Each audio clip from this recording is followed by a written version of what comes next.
चुनाव आयोग को लेकर विपक्ष ने प्रेस वार्ता की। कांग्रेस नेता गौरव गोगोई ने मीडिया से कहा कि वोट देने का अधिकार संविधान द्वारा प्रदत्त सबसे अहम अधिकार है और हर नागरिक के पास इसे सुरक्षित रखने की जिम्मेदारी है। उन्होंने आरोप लगाया कि कई राजनीतिक दल चुनाव आयोग से सवाल कर रहे हैं, लेकिन आयोग जवाब देने से बच रहा है। गोगोई ने कहा कि आयोग ने प्रेस वार्ता तो की, लेकिन विपक्ष के प्रश्नों को नजरअंदाज करते हुए उल्टा राजनीतिक दलों पर सवाल खड़े किए। आज का जो विषय है वो बहुत ही महत्वपूर्ण है।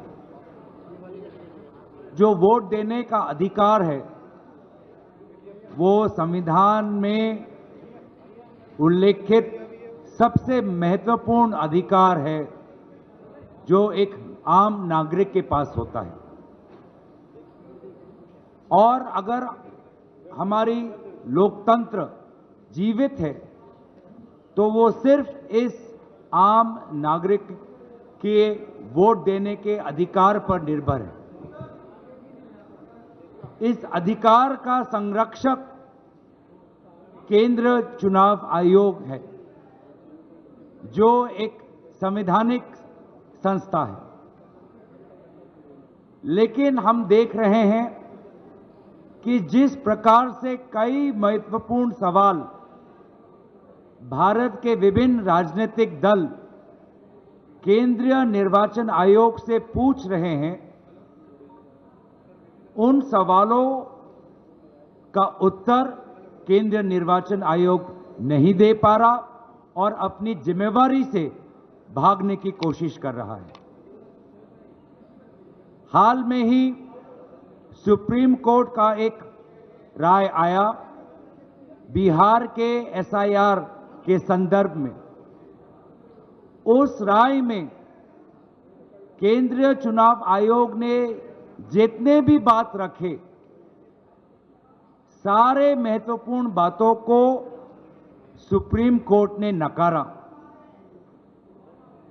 इसके बावजूद भी कल जो प्रेस वार्तालाप हमने देखा चीफ इलेक्शन कमिश्नर का, जिसमें उनको अपने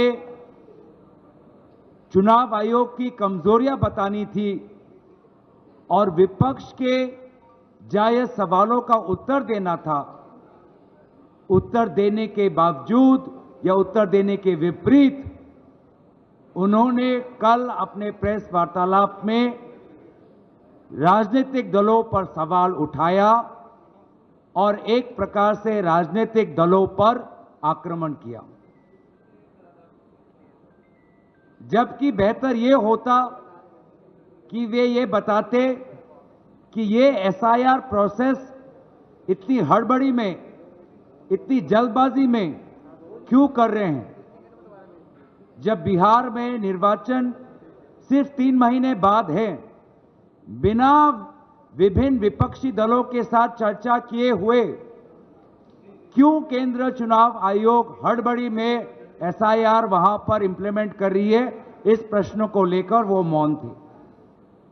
वे मौन थे कि किस प्रकार से महाराष्ट्र में लोकसभा और विधानसभा चुनाव के बीच में लगभग 70 लाख नए वोटर किस प्रकार से वोटर तालिका में आए, वे इस प्रश्न पे मौन थे।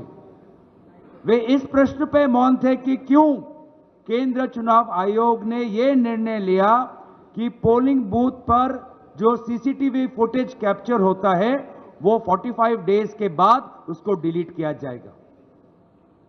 क्यों वे मौन थे इस बात पर, जो बात राहुल गांधी जी ने उठाई कि लगभग 1 लाख फर्जी वोटर उनको महादेवपुरा में मिले। वो ये नहीं बता पाए कि किस प्रकार से machine readable electoral vote privacy का उल्लंघन है। वे ये बात नहीं बता पाए क्यों वो सुप्रीम कोर्ट की जो मंशा थी कि 65 लाख वोटर्स किस प्रकार से डिलीट हुए, उसका कारण एक सर्चेबल फॉर्मेट में दें, ये इस बात का विरोध क्यों कर रहे थे? क्यों आखिर वे आधार एक वोटर आइडेंटिटी के प्रमाण के खिलाफ थे? पहले तो उन्होंने एक प्रेस नोट के द्वारा बहुत से सवालों का उत्तर देने की कोशिश की। जब उस प्रेस नोट को पूरी तरीके से देश ने नकारा तो कल उन्होंने प्रेस वार्तालाप की।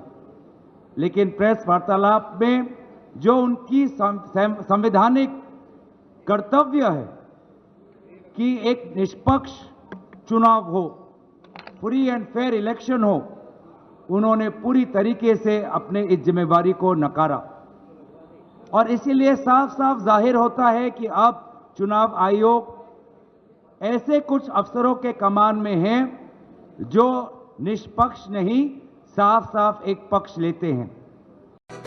राष्ट्र सर्वप्रथम, राष्ट्र सर्वप्रथम, राष्ट्र सर्वप्रथम, राष्ट्र सर्वप्रथम।